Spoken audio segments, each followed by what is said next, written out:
नारद उवाच प्रणम्य शिरसा देवम् गौरीपुत्रं विनायकं भक्तावासं स्मरे नित्यम् आयुः कामार्थसिद्धये प्रथमं वक्रतुण्डं च एकदन्तं द्वितीयकं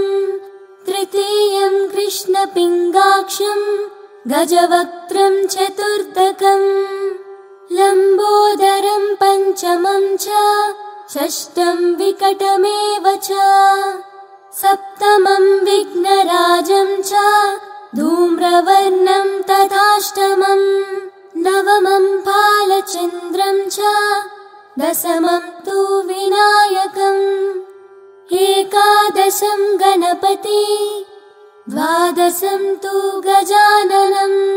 द्वादशैतानि नामानि त्रिसन्ध्यं यः पठेन्नरः न च विघ्नभयं तस्य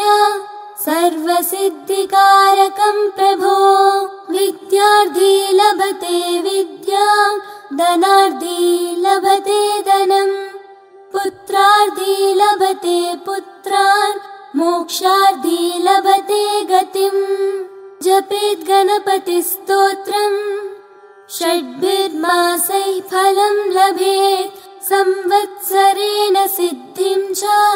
लभते नात्र संशयः अष्टभ्यो ब्राह्मणेभ्यश्च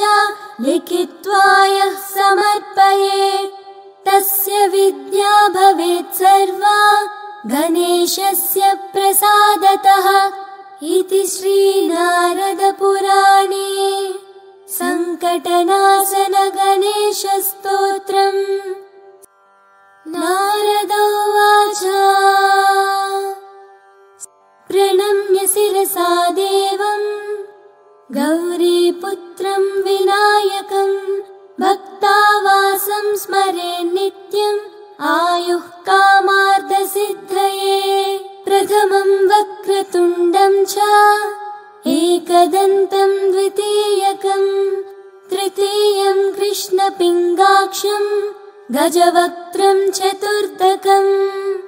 लम्बोदरं पञ्चमं च षष्ठं विकटमेव च सप्तमं विघ्नराजं च धूम्रवर्णं तथाष्टमं नवमं फालचन्द्रं च दशमं तु विनायकम् एकादशं गणपति द्वादशं तु गजाननं द्वादशैतानि नामानि त्रिसन्ध्यं यः पठेन्नरः न च विघ्नभयं तस्य सर्वसिद्धिकारकं